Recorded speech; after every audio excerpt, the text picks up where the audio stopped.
So this morning we have Susan Curtis, our very own Susan Curtis, who wears many hats. She is a therapist. She is the head of our pastoral care team. She's a musician. She's part of the chorus, the chorus. Beautiful voice. She is a mother and a grandmother and beloved companion to 3 furry babies, Benjamin, Callie, and Charlie. And she is a lifelong seeker and a wise woman. So today she is presenting on synchronicity.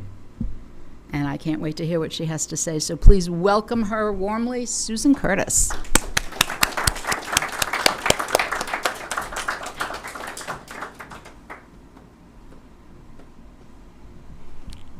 Thank you. Am I the right height for? It got moved. Is this okay? Yep. Yes? Okay. Good morning.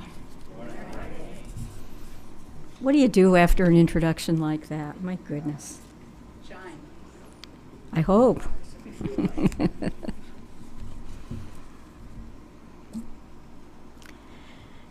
So the topic of synchronicity is something that has interested me since childhood.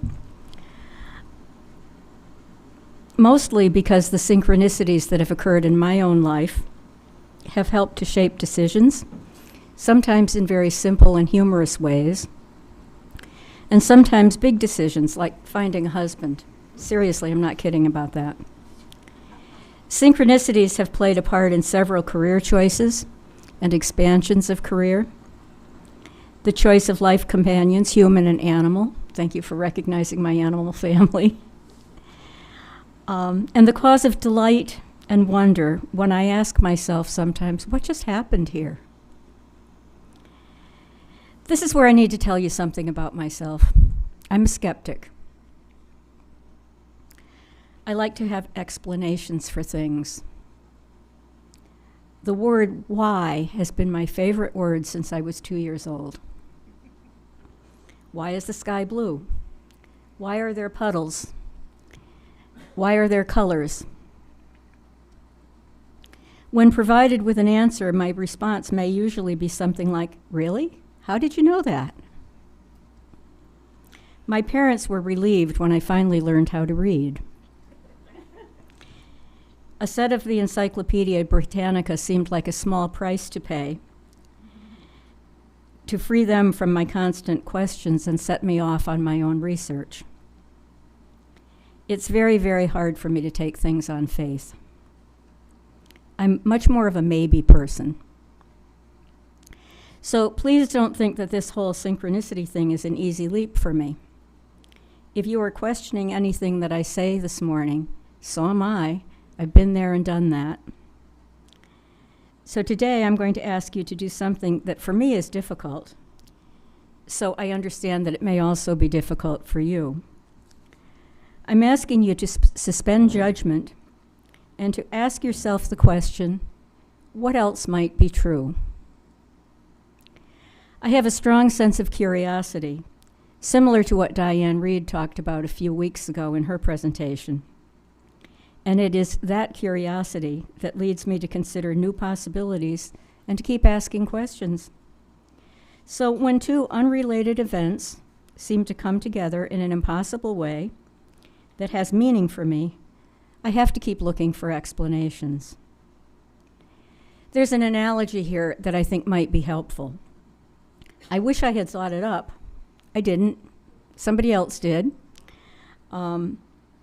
And that's a fellow church member and fellow seeker, Norm Grenier. I showed up here for a Sunday morning service a couple of weeks ago. I almost didn't come that week. I had a busy agenda, and it would have been a good week not to put something else on the calendar. But a little voice kind of nudged me to come. And I'm glad I did, because after the service, Norm stopped me. And he told me that after he had seen that I was doing a presentation on synchronicity, he'd been racking his brain to come up with some sort of an analogy that might help to explain it.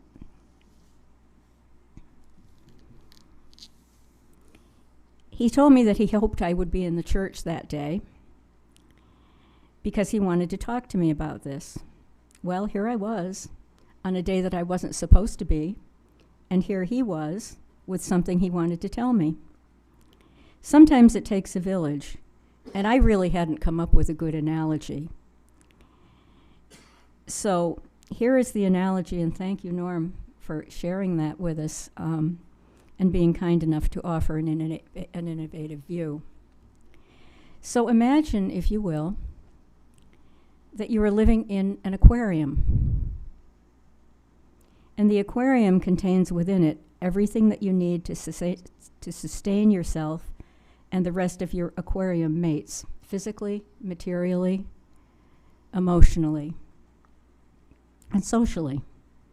Life is good, no complaints. And then one day, there is a tapping on the glass in the upper corner of your aquarium. Not a big noise, not frightening, not disturbing, but something that catches your attention. You look around and you don't see a single thing. And you know that there is nothing beyond the safe world of your aquarium. Or is there? You don't know what it means, and it goes away, and you return to life as usual, back to your everyday life, wondering if you might have imagined the whole thing.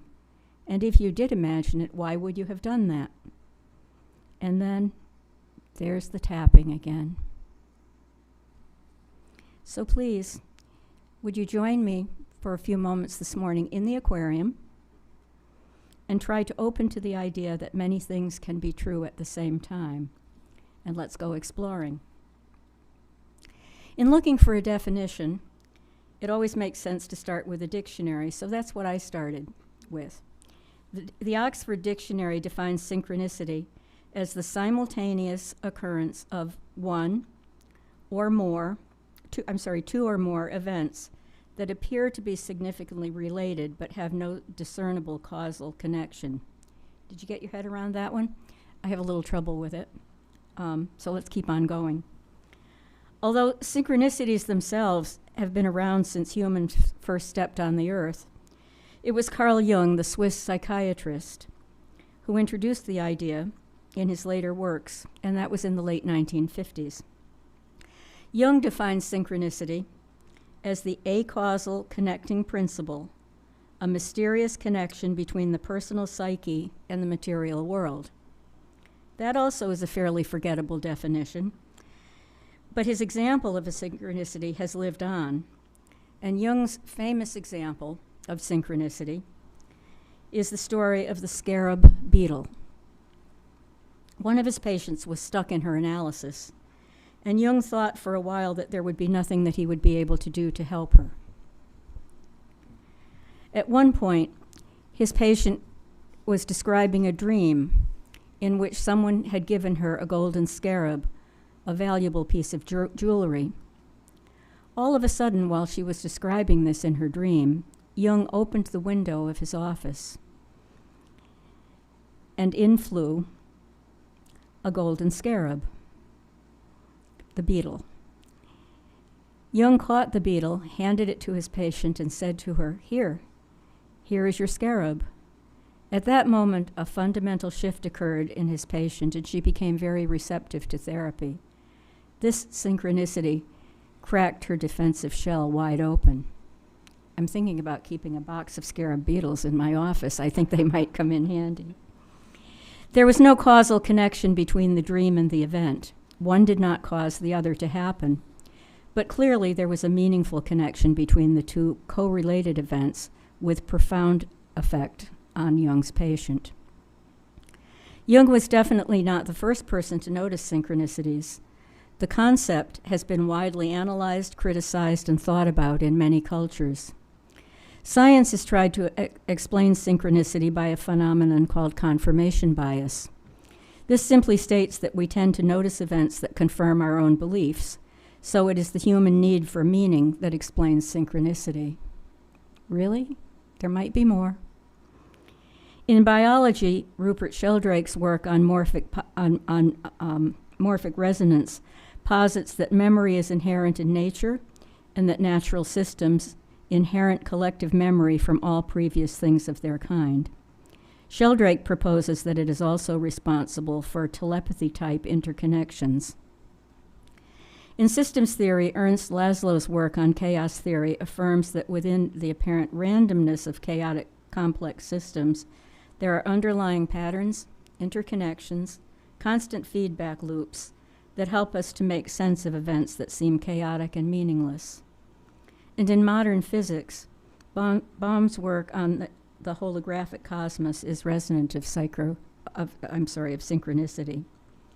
There's a strong affinity between quantum physics and Jung's psychological theory. I won't try to explain it to you. I read about it. I don't understand it. Maybe I have to take that on faith. I'll never be able to get that math to work for me.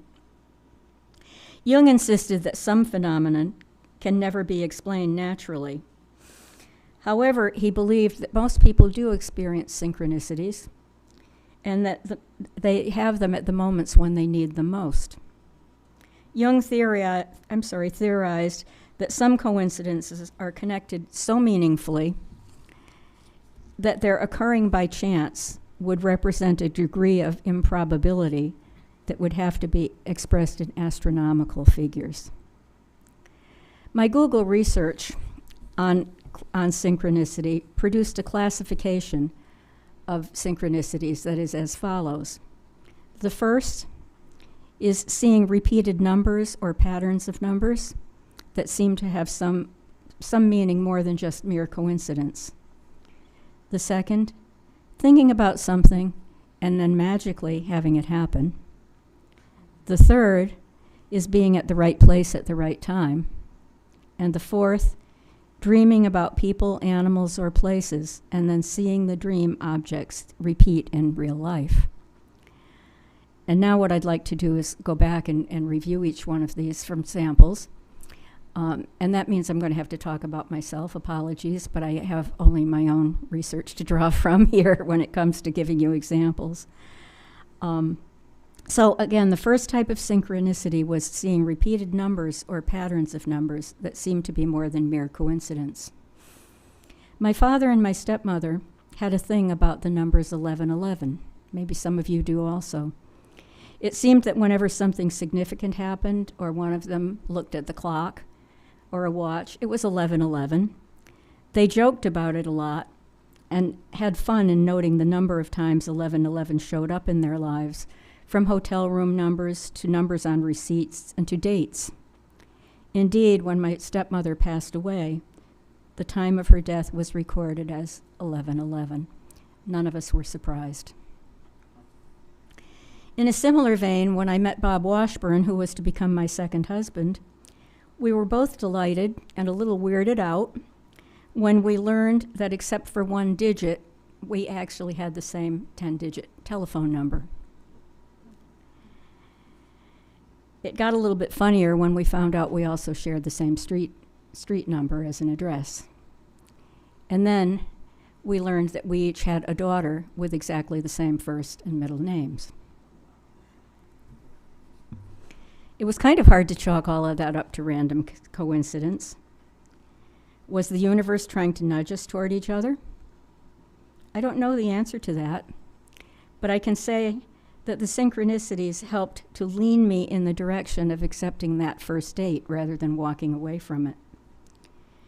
And the rest, as they say, is history. We married a year later, and were blessed to have a very happy marriage. And there was even a synchronicity in that. One day, shortly after we had decided to marry, Bob said to me, "Wouldn't it be wonderful if we could have 5 years together?" And not wanting to break the magic of the moment, I said, yes, what a blessing that would be. But what I was really thinking was, why 5 years? Why not 10? Why not 15? We're old, but we're not that old. But what I was, and that's basically what I was thinking. But when all was said and done, Bob died exactly 2 weeks after the 5th anniversary of our meeting each other. He called it. The second category of synchronicity, I'm sorry, I keep moving away from the microphone, is thinking about something or someone and having that thing happen or that person show up. I think this is probably the most common kind of synchronicity, and perhaps all of you have experienced something like this. Recently, I found myself thinking about my close friend Linda. I hadn't seen her in about a month, and I was concerned about her because I knew that her ex-husband and her best friend were both very close to death, and I knew that this had been a very difficult and stressful time in her life. I had just picked up my mail in the local post office and gotten back in my car when suddenly there was a tapping on the window, or maybe my aquarium. And when I looked out, it was my friend Linda standing there. And I jumped out of the car and we embraced and made arrangements to meet the next day to catch up with each other. And I think what I said as I got out of the car was, "What, are you psychic or something? I was just thinking about you." And there she was. That incident left me with a really good kind of funny feeling for hours. The third type of synchronicity is being at the right place at the right time. And yep, I've got a story about that for you too. I was vacationing with my family in Florida. This would have been back in the mid-90s, I guess. We'd been at Disney, and we heard that the space shuttle Discovery was about to launch that morning. So naively, very naively, we thought we'd take a run up to the Cape and catch the launch. Little did we know about the security around Cape Canaveral around a launch. So an hour later, we found ourselves jammed in traffic on Route 1 in Titusville. Nothing was moving. We were frustrated. Not only were we going to miss the launch, but we thought we might be spending the rest of our lives, or at least a good portion of the next afternoon, sitting in traffic with no place to go, on our vacation, missing time at the beach. Suddenly, a pickup truck came around to the right in the breakdown lane and took a fast right into a dirt road. My husband, Bill, always a practical man, hooked a fast right and followed the truck down the dirt road. I said, what are you doing? With visions of being arrested for driving on private property floating in my head. And he said to me, "He's moving, we're not," as if that explained everything. About a mile later, we drove into a clearing on the edge of a river, directly across from the launch pad. Couldn't have gotten better seats if we'd written to our congressman 2 years before to get passes. And there was a crowd of people there, and when they saw us getting out of our car, they ran and got me and pulled me to the front, saying, "You're short, you need to get in the front, you don't want to miss this." And within seconds, up she went. One of the most exciting and glorious experiences of my whole life. All because we followed a truck to we didn't know where, and ended up at the right place at the right time. The third type of synchronicity, hold that thought.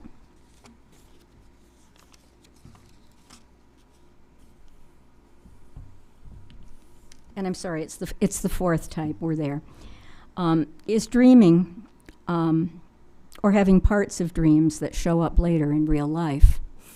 I don't know how you feel about dreams. Some people put great belief in what dreams come up with, and to others, dreams are just undigested beef or something like that interrupt your night's sleep. Well, I did have a dream, and for you to appreciate it, I have to give you a little bit of background. It was around 1995, and at this time I am considering a change in career from public health into counseling. That seems the direction that I feel attracted to, but I'm not yet sure if I want to spend another 3 years in school, and however many $1,000s it's going to cost, when I'm not sure if I want to pursue this or not. So one day, as I was perusing the Omega Institute catalog, I came across an ad for psychosynthesis training. The time commitment was 1 weekend per month, which was very doable, and the cost was very affordable. It looked interesting. Psychosynthesis is a type of psychotherapy based on the holistic model of a contemporary of Freud and Jung, Roberto Assagioli, the Italian psychiatrist. The program at the Institute in the first year focused on personal growth and development. And then if you wanted to go on, there was another 2 years added on where you could end up with a certificate to be certified to work in the modality of psychosynthesis. It seemed like just the thing to get my feet wet and to see if I liked the field before investing more time and money. And strangely, it was offered at the Connecticut Institute for Psychosynthesis, which was located in Stratford, Connecticut, my hometown.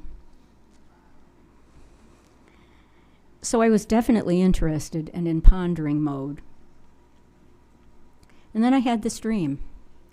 In my dream, I am back in Stratford, Connecticut, and I seem to be in a housing development of some kind, you know, where all the houses look like all the rest of the houses, and I'm trying to get out of it. It's like a labyrinth, and it's very confusing, and I wander for quite a long time. And then finally, I come to an intersection which is very familiar to me. It's Main Street in Stratford. To my left is St. James Church, where I went to catechism and attended Mass as a young child. Directly across from me is the Red Cross headquarters in a very old Victorian-type house. This is the historic section of town. Next to that is the Stratford Public Library, where I spent many happy years perusing whatever I could find in the stacks to meet whatever interest I had at that time. And then next to that is a very old, probably back to Revolutionary War times, beautiful, stately, white building that I felt very, very drawn to. I don't remember it from my childhood, but it was a lovely building, and I remember being very impressed by it in the dream. Weeks later, the dream ends there. Weeks later, I decided to try out this psychosynthesis thing and see if it was going to work for me. I contacted the director after I filled out an application, and we decided to meet in person. I knew Stratford pretty well, and I knew the address was on Main Street, so I wasn't particularly worried about finding it, but I put it into my GPS anyway. And can you imagine my surprise when the building that I pulled up in front, you're nodding, you guessed it. It was the building in the dream, exactly as I had seen it in the dream. And I met with Dr. Russell, the director. We spent a delightful hour together. I went ahead with the training, took all 3 years of it. Eventually did go on and take the courses I need to be a licensed therapist. And opened my first private practice in Stratford, Connecticut, in that building, and spent a very happy 10 years working there. Yeah. I can't help but be grateful for a dream that did show up in real life, pointing me toward a goal that was not distinguishable for me at that time. Worked out really well. A name that comes up frequently when you look into the idea of synchronicity is Dr. Gary Schwartz. He is alive now, although probably in his late 70s or early 80s. He's a quantum physicist. That gave him a high rate in my skeptical mind, quantum physics. Oh yeah, he can, I can't understand it, but as long as somebody can, this is okay. He's done many really good referenced studies on the idea of synchronicity, as has Lisa Miller, who is another current psychologist who's done some really credible research and written an interesting book on this topic. Dr. Schwartz had a different way of categorizing synchronicities, not by the actual content themselves, but by the number of events that are connected synchronistically. So a type 1, in his categorization, a type 1 is a synchronicity that involves one event and one person who makes meaning of that. That's probably the most common type of synchronicity and the one that most of us have been likely to have had at some point in our lives. Type 2 synchronicities share the same definition, but the number of events that are connected are between 3 and 5. And type 3 synchronicities are connected by 6 or more events. And Dr. Schwartz termed those super synchronicities and spent a lot of time studying them because they're much more complicated and very interesting. And yep, I've got an example of a super synchronicity for you too. The year is 2020. We're pretty much in the midst of the COVID shutdown. I'm lucky enough to be able to continue working from home, and I've been able to maintain my psychotherapy practice through telehealth. As a woman living alone, please don't tell my cats I told you I was a woman living alone. I decide that now that I'm home all day, I need a dog. My daughter and her family have just adopted a dog, and I am insanely jealous. The search starts. I start calling breeders. It seems that everyone else in the world is getting a dog also, and they're all very far ahead of me on whatever list I'm being referred to. It's a little more challenging because I have to have a hypoallergenic dog because my 2 youngest grandsons are highly allergic. I've called at least 30 breeders, and they won't have puppies available until the spring of 2022. Remember, this is the spring of 2020. So, here's event number 1. I'm out one day walking my dog, and I meet a friend across the street because none of us are on the same side of the street. It's COVID. And she says, "I think I found a dog for you." She's quite excited.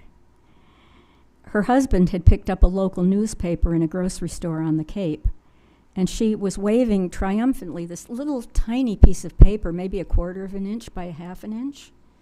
And she gave it to me, and she said, I think that this might be the dog you're interested in. And I look at it, and in very tiny print, it says, Golden Doodles, and there's a phone number next to it.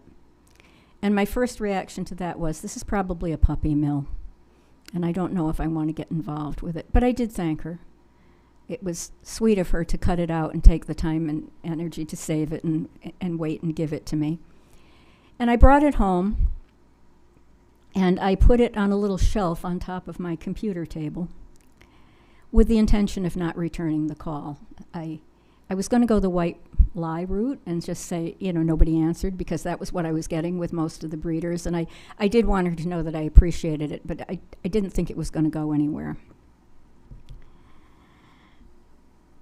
Event 2.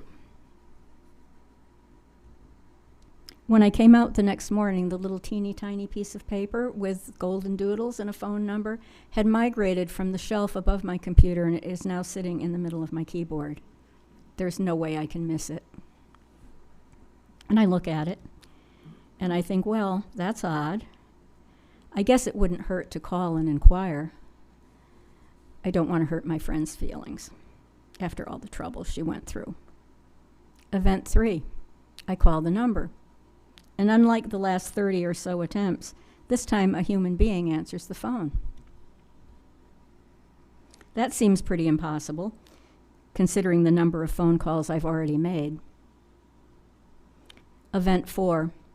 I state my business, and the woman says fairly curtly, "I have a mini golden doodle, 10 weeks old, male. Do you want him?" The rest of the litter has been sold, so the ad you're referring to is 3 weeks old. But as of this morning, I didn't have any puppies. But, event number 5, this morning, this puppy was returned to me. And I want to rehome him because one of my mother dogs is due to deliver, and I don't want this dog to be in a home. I want this dog to be in a new home before the new pups arrive. Always the skeptic. Now I'm thinking, what's wrong with this dog? That he was returned. Event 6. The explanation was that this pup had been adopted by a couple 2 weeks previously, but the husband had had a crippling stroke, and the couple was no longer able to handle stroke rehab and a very busy, very underfoot puppy. When I asked if I could wait till the weekend to come down and see him, the response was, no. The breeder told me that she was putting an ad in the paper that afternoon, and considering her reputation, she did actually turn out to be a very reputable breeder, as it turned out. She added, "I am well known in the area. Once the ad goes in the paper, this dog will have a home within hours." So, really? If I'd called a day earlier, you wouldn't have had a pup? And if I'd called a day later, the pup would have been gone? Are you pulling my leg? Really? Remember, my middle name is still Skeptic. And then event 7, she texted me a picture. I fell in love, and all the obstacles fell away.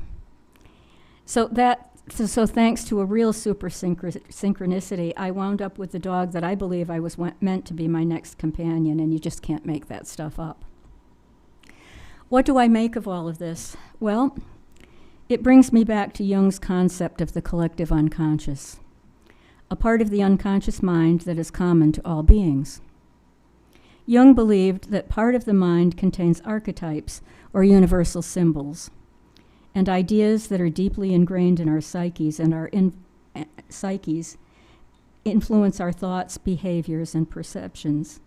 To Jung, the collective unconscious is distinct from personal unconscious, which is shaped by an individual's experience, and that underpins and supports the unconscious mind. He believed that we can access the unconscious through dreams and symbols, and that this poses a possible way to explain experiences that appear to be beyond our ordinary understanding. This brings to mind a poem by the Sufi mystic and poet Rumi, who lived in the 13th century.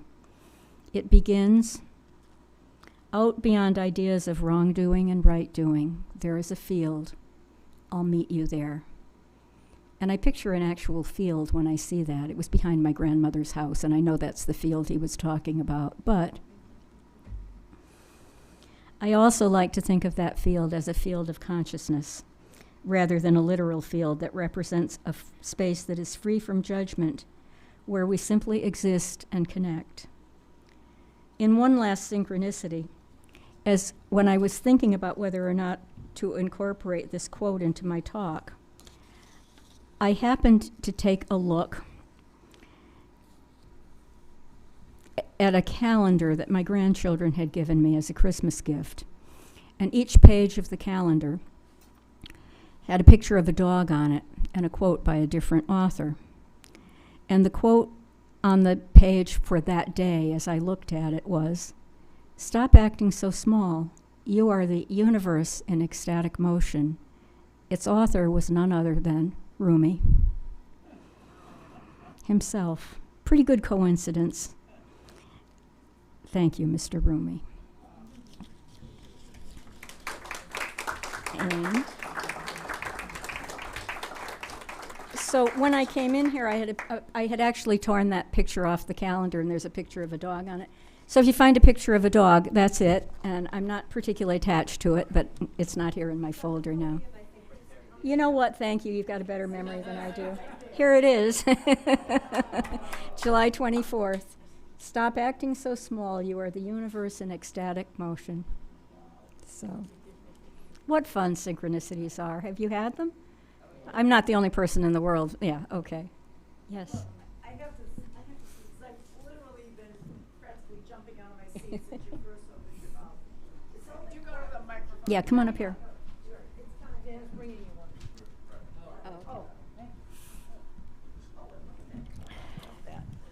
I've just practically been jumping out of my seat since you first started, Susan. It's only 9:45, and I can't even begin to tell you the number of synchronicities I've already had in this day. And the most recent being your use of the term collective unconscious. It's a concept that I loved when I first learned about it, and have always held it dear. Like, this really is real to me, and it always has been. So coming here today was itself a synchronicity, because I was reading up our ministers. I was looking back to see what was going on today. I looked at the newsletter and I saw, or the updates, and I saw, go to Bow River's site. And I hadn't done that yet. And I've had a lot of interesting feelings about our new minister, though I haven't met her yet, only have seen her just once when she was brought here. And so I looked it up and I went, oh my God, there are like a million synchronicities. Mark, if you looked at it, probably you realize it. A million synchronicities between her life and my life. And it really actually pretty much blew me away. And then, so connecting that and then seeing what today's topic was, I said, this is the universe is speaking to me here. There were a whole bunch of them, and that wasn't all. But then, today, well, let me say this. When I was at Circle of Music this last week, I had this very long conversation with one of the women. I had conversations with a lot of people. This one woman told me that she had worked for something like 8 seasons at the Omega Institute. And I said, what's the Omega Institute? And here you mention it today. That's the catalog that I looked into. Yeah, it's. Yeah. I mean, I did not know what the Omega Institute was till like 3 days ago, and here you bring it up today. And I feel like in my life there have been a million synchronicities. I feel like there've been a million since 6 o'clock this morning. So thank you.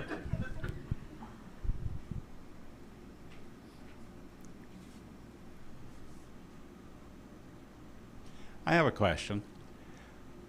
You mentioned several times that you're a skeptic relative to these things, so that it was not an easy thing for you to achieve this.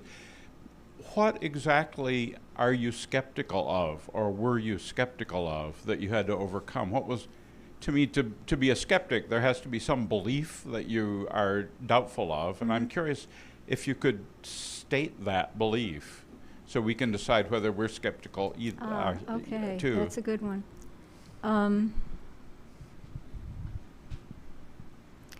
I think from the time I was a kid,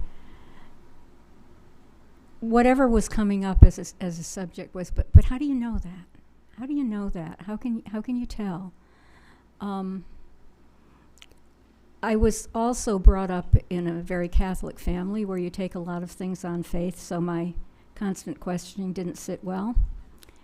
I spent 8 years, many of you know this, but I spent 8 years as a nun, as a sister of St. Joseph, and just had such a difficult time with some of the beliefs. And my question would always, but why? But why? But why?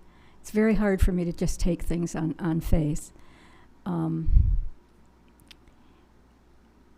And so I think I'm always looking for rational reasons. It's very hard. That's a very hard thing for me to wrap my brain around. And I always think if I can just read another book or take another course, maybe it will become clear to me. But I think that's kind of the mind that I have, the mindset that I have. I don't take things easily on faith. I'm kind of a born questioner. And some of this stuff is pretty woo-woo. If I could try again. So I get being a skeptic about Catholicism. Yeah. And I think I understand a little bit about the kind of open, attentive stance that you've achieved toward synchronicities. And yet the shadow behind all that is some other belief of explaining them away or something that made it hard for you to achieve that openness. I had a father who was a scientist, and he could explain away a lot of things. Yeah. So I grew up with that kind of division. My mother was a devout Catholic. Well, I don't know how devout, because she said no pope was ever going to tell her how many children she could have. So she had a little bit of rebellion in her. And then I had a dad who was a scientist. So, maybe a lot of this was an attempt to reconcile these two pieces of my background. Yeah. So, and if you're your father, if you're the scientist in you, all those things could happen and you wouldn't maybe even notice them. That's absolutely correct. Yes. It's like everybody dreams, some people Yeah. remember and think about them. Yeah. Thank you. Yes. Thank you. Yeah. It's fun. One more. One more question, not question really. Hi, Sue, over here. Hi. No, it's just something that just occurred, a synchronicity, because when you mentioned you were a sister of St. Joseph, it just, in my head, I was taught by Sisters of St. Joseph throughout high school. And the only thing I really remember was they took away my Valley of the Dolls book and never gave it back to me. We got a bad rap for that kind of stuff. Yeah, probably well deserved. The whole convent read it, right? Yeah, really. That was great. Yeah, thank you. Norm? Well, just to add one more thing, though. If I was your dream analyst, see, you were at the intersections, okay? So this is a time to make a decision. But you talk about the buildings. There's one building is the Catholic Church, which was your beginning. Then there's the Red Cross, which was a type of your ministry. And then there's a library, which is the learning. And then there's the Psychoanalytic Institute. So in Jungian parlance, the fourth thing is your symbol of completion. So it's something that you did very well. So congratulations. Beautiful. Thank you. That just made my morning. Thank you so much.